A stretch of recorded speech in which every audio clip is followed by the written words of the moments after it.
મિત્રો, આજે ગુજરાત ગૌરવ સરોવરના ઉદ્ઘાટન માટે હું અહીંયા આવ્યો છું। 2 વર્ષ પહેલા મને સવજીભાઈ મળ્યા હતા અને કહ્યું હતું કે એક સરોવર બનાવવાનું છે।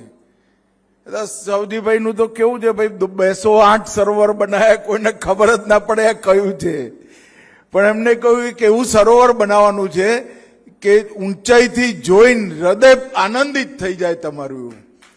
અને હું આ સવજીભાઈને ખરેખર કહેવા માંગુ છું, એમના શબ્દો એમને યાદ નહીં હોય, મને યાદ છે। સવજીભાઈ આજે ઉદ્ઘાટન કરી 5 સરોવર પર જ્યારે નજર પડી તો મન ખાલી આનંદિત નથી થયું, આત્માને પણ અદ્ભુત શાંતિ મળે એવું કામ તમે કર્યું। સવજીભાઈ પરિવારમાં માનવાવાળા વ્યક્તિ છે। બધા ભાઈઓ, ગોવિંદભાઈ, બીજી પેઢી, ત્રીજી પેઢી, બધાનો પરિચય કરાવી દીધો। મગર હું સવજીભાઈને એક વાત કહેવા માંગુ છું।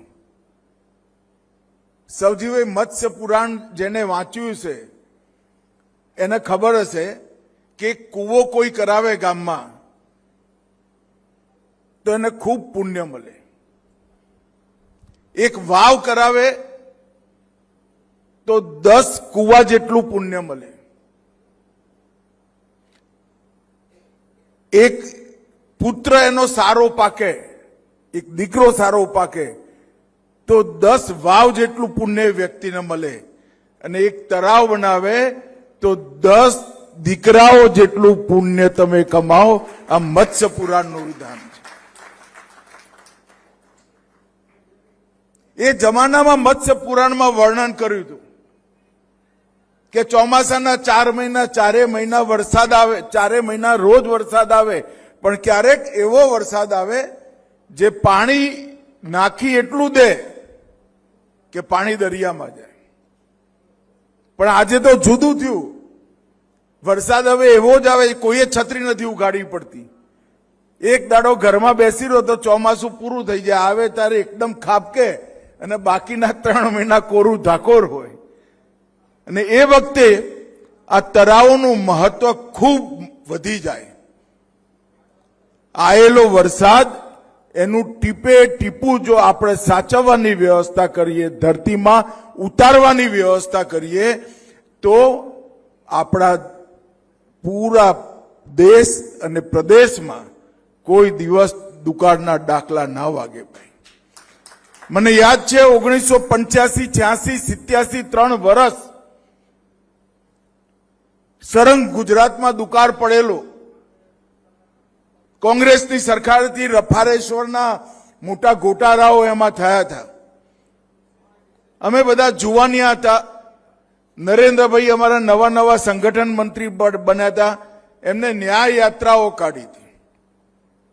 જે ચોકડી પાડવાના કામો થતા હતા, ગુજરાત તો ભૂલી ગયું ચોકડી પાડવાનું દ્રશ્ય કોઈએ જોયું જ નહીં હોય। ચોકડી પાડવાના કામો થતા હતા, ઠાલા ઠાલા ખાડા ખોદે ને ખાડા પૂરાય અને લોકોને મજૂરી મળે। લોકો ધોમ ધકતા તાપમાં ઉઘાડા પગે ચોકડી પાડતા હોય।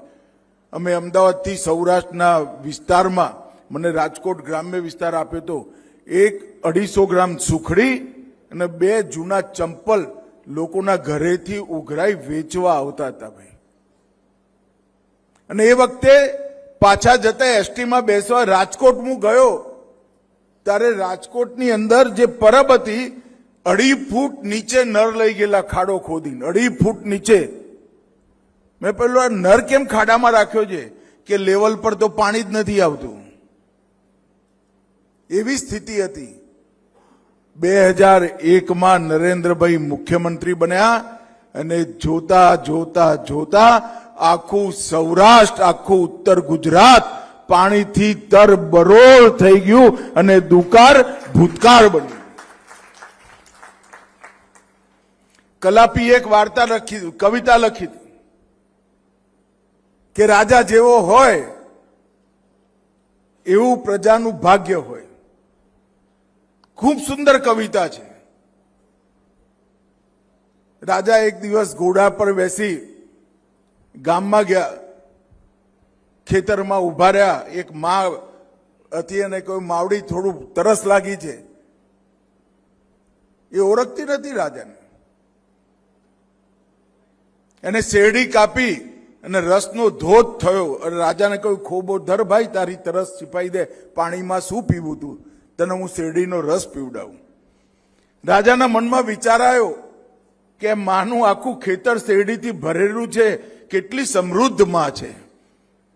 પછી એને કહ્યું, માં મને હજી થોડો શેરડીનો રસ પીવડાવો. બીજી શેરડી લીધી, કાપી, રસ ના નીકળ્યો. એટલે રાજાએ પૂછ્યું કે શું થયું? એટલે કે એ ઓળખતા નતા રાજા જ છે. એને કાં તો ધરતી રસહીન થઈ ગઈ, કાં તો રાજાના મનમાં પાપ આવ્યું, એટલે આ શેરડીનો રસ મારો જતો રહ્યો. નરેન્દ્રભાઈ મુખ્યમંત્રી બન્યા પછી ગુજરાતની અંદર એક પણ દુકાળ 2026 આવી ગયો પડ્યો નથી ભાઈ. આ વખતે બધા કહેતા હતા કે દુકાળ પડવાનો, અલ નીનોની અસર થવાની. ક્યાંક કેટલાક છૂટપૂટ ગામોમાં વરસાદ ઓછો થયો, પણ પશુઓ લઈ વલસાડ બાજુ જવું પડે એવું નથી આવ્યું. આપણે તો એ દિવસોએ જોયા છે. નરેન્દ્રભાઈ મુખ્યમંત્રી બન્યા પછી મને બરોબર યાદ છે, હું પણ મંત્રી તો 2003માં એક જ વર્ષમાં 1.5 લાખ ચેક ડેમો બનાવવાનું કામ નરેન્દ્ર મોદીજી. આ નર્મદા યોજના આપણી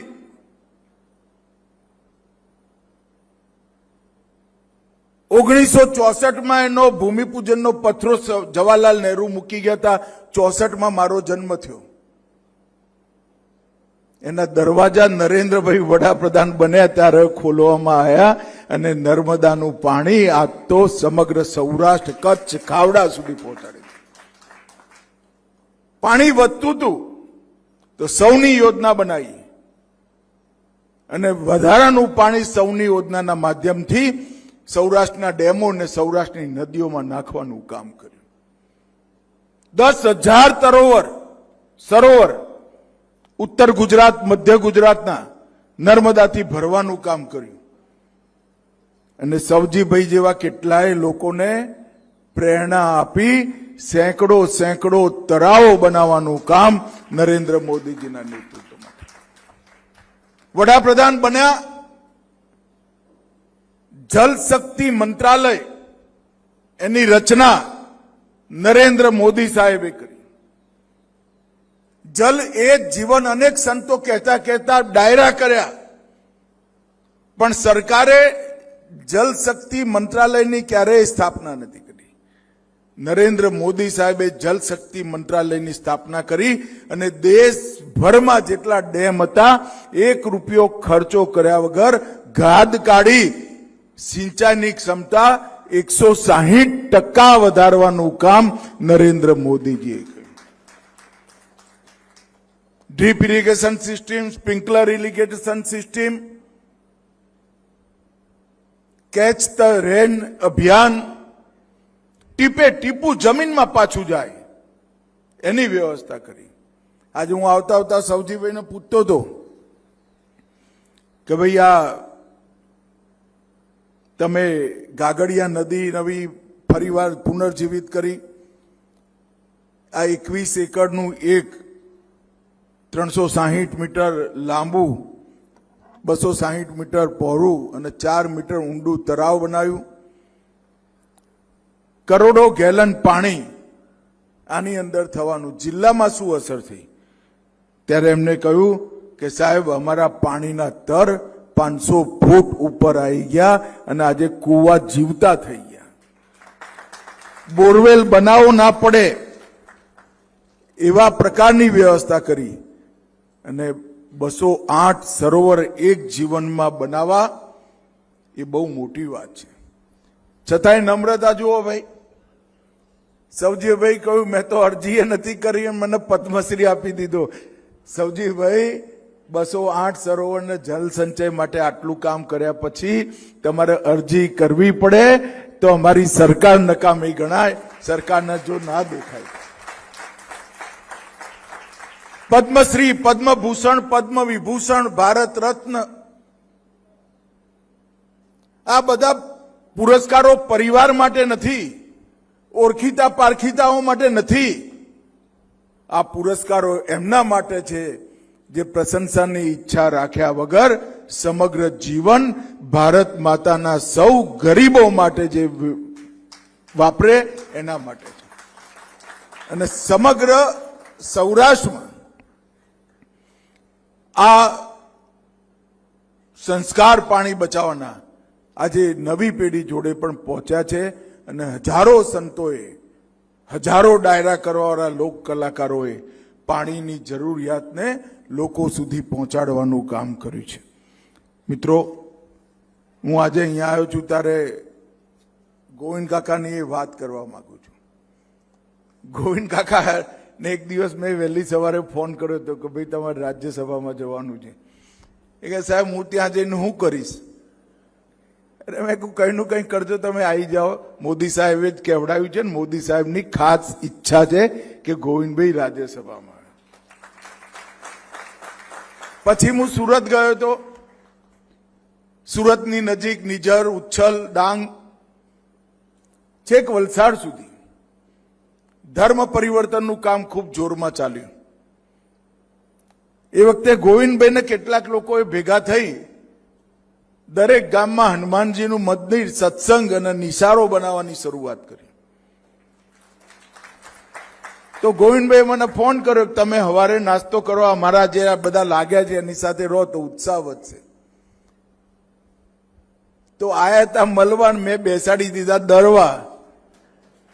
મેં કહું ભાઈ આટલા ના ચાલે, 250 ગામ ના ચાલે, 1100 ગામ પૂરા કરી દેવા પડે અને દરેક ગામમાં હનુમાન મંદિર બનાવે. અને મિત્રો, મને ખરેખર આનંદ છે. આખા દક્ષિણ ગુજરાત પંથકની અંદર એમના ફાઉન્ડેશને સુંદર હનુમાન મંદિર, શનિવારે સુંદરકાંડ, નિસારો અને નિસારોમાં ભણતા છોકરાઓ પોતાનું જીવન સુધારે અને સનાતન ધર્મમાં રહે અને પાછા આવે એની પૂરી વ્યવસ્થા કરી. એમની સ્કૂલોમાં પડેલા છોકરાઓના જેના સારા માર્ક આવ્યા હતા એની સાથે મારા ભોજનનો કાર્યક્રમ રાખ્યો હતો. આદિવાસી પરિવારના, આદિવાસી ગામમાં ઉછરેલા બાળકો જે રીતે સંસ્કૃતના શ્લોકો ને દુર્ગા સ્તવન ગાતા હતા, મનને ખરેખર ટાઢક પહોંચે. હો ભાઈ, આમ શાંતિ થઈ જાય એવું વાત. અને એ વાતાવરણને, આ અભિયાનને એમને આગળ વધાર્યું છે. મિત્રો, આજે તો હું ખાલી મોદી સાહેબે જે 2001માં ગુજરાતની વિપરીત પરિસ્થિતિ, આપણું 80% પાણી ભરૂચ સુધી અને વસ્તી ત્યાં 16%, આટલો મોટો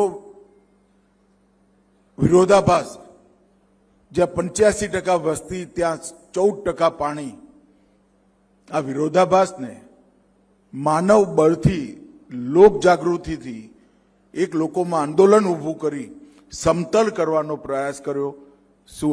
સૌની યોજનાથી સૌરાષ્ટ્ર, નર્મદા યોજના અને ઉત્તર ગુજરાતમાં પણ સુજલામ સુફલામ યોજનાથી દરેક ગામની અંદર તર ઊંચા આવે એના માટે પ્રયત્ન કર્યો. અને આજે ગુજરાત ખરેખર દુકાળ મુક્ત બન્યું છે. સરોવરો વધ્યા, ચેકડેમો વધ્યા, ખેતી સારી થઈ, હરિયાળો વિસ્તાર વધ્યો, મેઘરાજાની એ મહેર થઈ અને 2001 થી 2026 સુધી 25 વર્ષથી આપણે ક્યાંય દુકાળ જોવા નથી મળ્યો. એ નરેન્દ્રભાઈના પ્લાનિંગનું જે પરિણામ છે એ છે. અને એમાં સૌથી મોટો ફાળો જનતાનો છે. દરેક ગામમાં ચેકડેમ બનાવો, સવજીભાઈ જેવા કેટલાય લોકોએ સરોવર બનાવવા માટે અભિયાન કર્યું. અનેક હિસાબ નહીં એટલા રૂપિયા અને માનવ શ્રમ ખર્ચાયો. રૂપિયા તો ભાઈ પરમાત્માની લક્ષ્મીની કૃપા અનેક લોકો પર થતી હોય છે, પણ લક્ષ્મીને દીકરી સમજી જે બીજાના ત્યાં વરાવે ને એને જ લક્ષ્મીને પૂજા કરી કહેવાય. અને આ પરિવારે એ કામ કર્યું છે. હું હૃદયપૂર્વક એમને ખૂબ ખૂબ અભિનંદન આપું છું અને મને વિશ્વાસ છે કે આ પંથકમાં જે કામ થયું છે આખા સૌરાષ્ટ્ર અને ગુજરાતમાં એનો સંદેશ જશે. ભગવાને જેમને આપ્યું છે એ પાણી બચાવવામાં જરૂર લોકોની વચ્ચે આવી ખર્ચ કરશે, પ્રેરણા પણ મળશે અને લોકો પણ સામૂહિક જલ સંચયના કામોને આગળ વધારશે એવો વિશ્વાસ છે. ફરી એકવાર સવજીભાઈ, ગોવિંદભાઈ અને એમની આખી ટીમને હરે કૃષ્ણ ફાઉન્ડેશનને હૃદયપૂર્વક ખૂબ ખૂબ ધન્યવાદ. વંદે માતરમ.